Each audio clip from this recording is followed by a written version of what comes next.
Vamos a compartir con Luis Eduardo Martínez, diputado de la Asamblea Nacional por el Partido Acción Democrática. Y bueno, hay varios temas, por supuesto, siempre para conversar con Luis Eduardo, pero en esta oportunidad, en principio, en el desarrollo pues, de este intercambio, vamos a hablar un poquito del Esequibo. Ustedes tienen una posición, ustedes tienen una postura, ustedes crearon un comando, en fin. Un poquito me gustaría recapitular, Luis Eduardo, sobre la posición que tiene Acción Democrática como tal frente a lo que es este reclamo territorial histórico por lo demás que tiene Venezuela. Y desde luego, bienvenido. Muchísimas gracias, Carlos, y agradecido por esta oportunidad, una vez más en casa. Nosotros estamos apegados estrictamente a lo que es la posición histórica de Acción Democrática, porque en el caso del Esequibo, todos, absolutamente todos, tienen que reconocer que ha sido el Partido del Pueblo quien desde 1962 con Rómulo Betancourt inició el proceso de reivindicación del territorio. Es cierto que en 1899 el laudo de París, sin la participación de Venezuela con Estados Unidos y con el Reino Unido, delimitó esa frontera. Pero también es cierto que ni Andrade, ni López Contreras, ni Gómez, ni Castro, ni Sayas Medina Angarita hicieron nada, absolutamente nada, por iniciar el reclamo de eso que fue un atropello. En 1962, Marco Falcón Briceño, canciller de Rómulo Betancourt, dio un discurso extraordinario en Naciones Unidas en la cual reivindicó esos territorios. Posteriormente, Raúl León, y militante también de Acción Democrática, hizo posible la firma del Acuerdo de Ginebra, en la cual se desconoció, se anuló el laudo de París, se inició un proceso complejo de negociaciones, en ese momento con Reino Unido y posteriormente con la República Cooperativa de Guyana. Más aún, cuando se suscribe el protocolo de Puerto España, la fracción parlamentaria de Acción Democrática no vota por esa prórroga en las 12 años, negociaciones. creo que fue la 12 años se congelaron las negociaciones. AD se negó a votar eso porque consideraba que había que avanzar en ese complejo proceso y rescatar esos territorios. De tal manera que nosotros estamos, debo decirlo, complacidísimos que el proceso haya recibido una nueva manera de enfrentar las pretensiones de Guyana. Es Acción Democrática, la organización política que inició la reivindicación del Esequibo y que más consecuente ha sido con ese reclamo. Mal podríamos entonces estar de espaldas a esta consulta popular que al principio costaba muchísimo que se entendiera. Alguna gente decía que era una consulta promovida por el gobierno. Yo debo decir aquí claramente, el referéndum no es ni del gobierno ni de la oposición, el gobierno es de todos los venezolanos. Yo estoy realmente complacidísimo porque cada día veo que se suman mayor número de organizaciones y personalidades.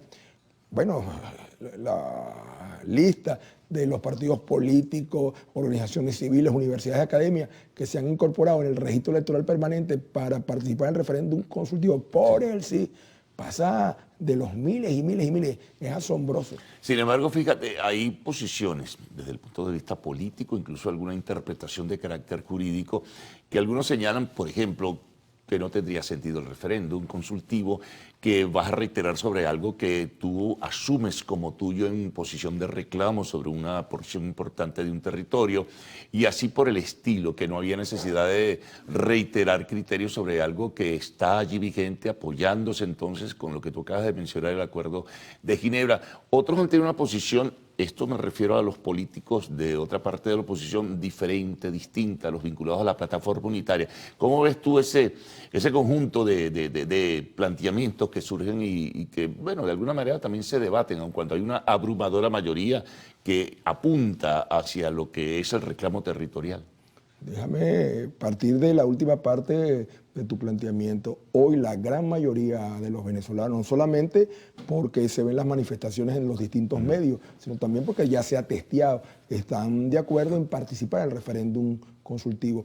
Pero cuando a mí me preguntan por qué participar, porque el referéndum no es para que nosotros digamos que sí, que el Esequibo es nuestro, como efectivamente es. Mi interpretación y la información que manejo es que el referéndum consultivo va a permitir fortalecer la posición de Venezuela y mandar mensajes poderosísimos a tres instancias que están involucrados seriamente, con muchísima también fuerza e interés en este proceso. El primer mensaje poderoso, poderosísimo para Guyana, para la República Cooperativa de Guyana, para que el gobierno guyanés entienda que este no es un reclamo de Nicolás Maduro, que este no es un reclamo del canciller Gil, que este no es un reclamo del PSUV, que este es un reclamo de todos los venezolanos, que todos los venezolanos estamos unidos alrededor del reclamo por esos territorios y mares.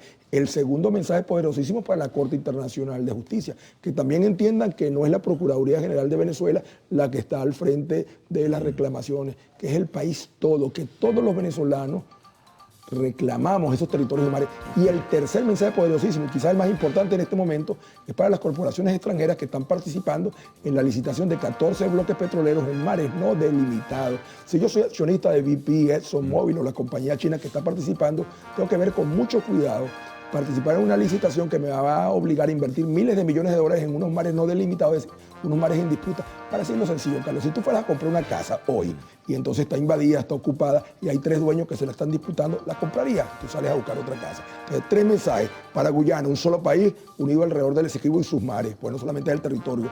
Otro mensaje para la Corte Internacional de Justicia, todos alrededor del Esequibo.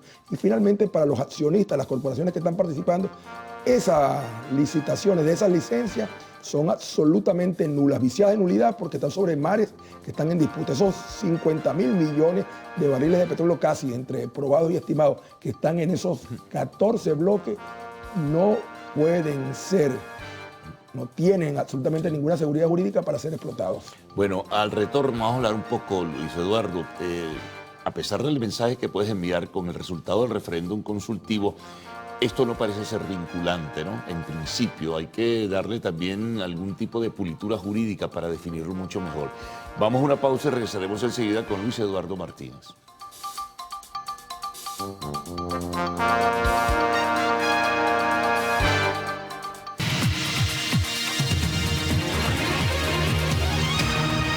Bueno, seguimos hablando del tema del Esequibo. Luis Eduardo Martínez, diputado de la Asamblea Nacional por el Partido de Acción Democrática, además candidato presidencial de esta organización política, ¿no?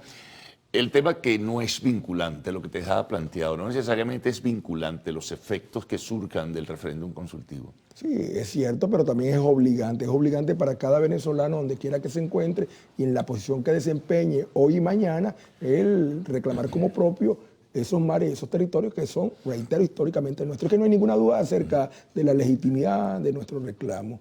Entonces, el consultivo une a todo un país alrededor de un territorio, alrededor de unas riquezas que son legados para nuestros hijos, para nuestra familia. Yo invito de la manera más franca a todos los venezolanos que les duela el país a participar el 3 de diciembre en el Esequibo, entendiendo que de las 5 preguntas, una de las que son clave, todas son importantes, es la segunda, donde se ratifica que el Acuerdo de Ginebra, firmado en 1966, promovido por el gobierno ADECO de Raúl Leoni, es la base para todo el proceso de negociación y de rescate de ese territorio y de esos mares. Fíjate, recién hubo una presentación de Venezuela también sobre una solicitud que hizo Guyana ante la Corte Internacional de Justicia.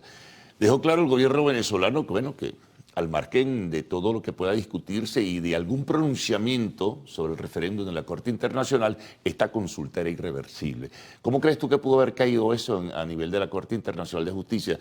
Tampoco cualquier decisión que ellos puedan anunciar o cualquier punto de vista que puedan anunciar es vinculante. Si ellos dicen no deben realizar el referéndum consultivo, bueno, el referéndum se va a realizar de igual manera. O sea, ¿qué puede de alguna forma influir una posición que asuma la Corte Internacional de Justicia frente a esta cita electoral del 3 de diciembre? Es inaceptable que la Corte Internacional de Justicia... No lo ha hecho hasta ahora, hay que estar pendientes. Bueno, es una medida cautelar que solicitó Guyana, pero es absolutamente inaceptable un pronunciamiento de esa naturaleza. La consulta está incluida en nuestro texto constitucional. Nosotros tenemos la capacidad de decidir sobre esas materias. No es la primera vez, por cierto, que se hace un referéndum de esa naturaleza en Venezuela. Así que mal pudiera la Corte Internacional de Justicia inmiscuirse en un asunto que es de carácter interno.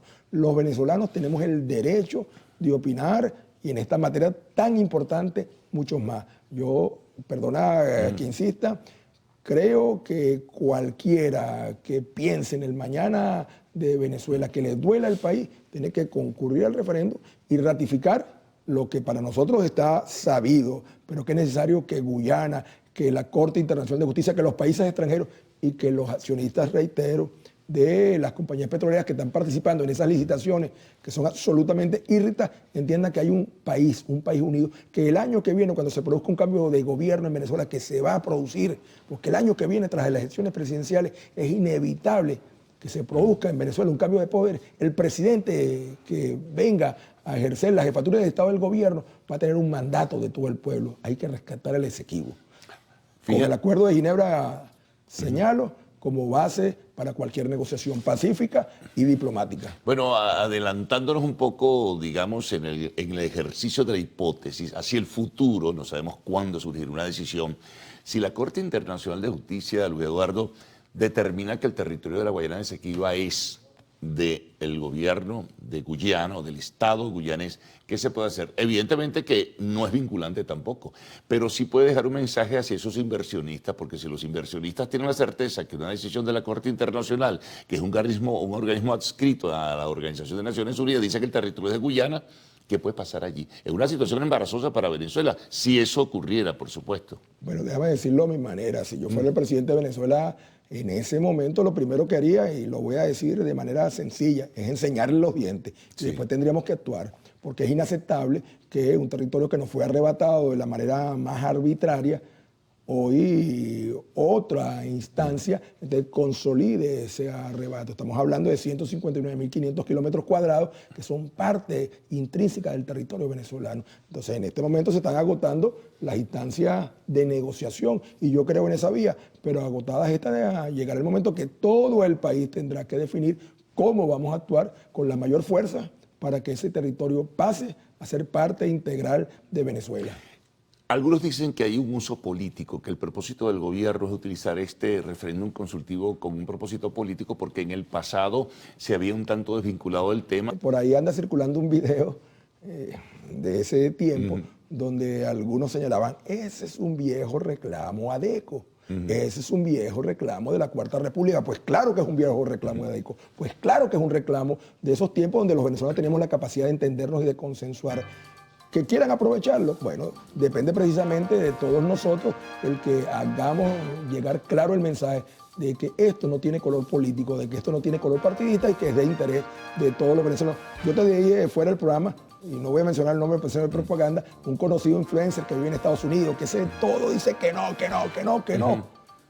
Esta madrugada publicó un tweet, un X, que señalaba palabras más palabras menos, voy a Venezuela solo a votar por el Esequibo, por las preguntas del Esequibo en el referéndum, porque yo, a pesar de que soy absoluto adversario del gobierno, que no creo en el gobierno, que soy un oponente radical, también creo en Venezuela y por eso voy a votar. Así que bienvenido. Bueno, pendientes entonces para una próxima oportunidad, Luis Eduardo. Muchas gracias por haber estado con nosotros en la mañana de hoy. Bueno, amigos, la pausa, amigos y amigas, por supuesto.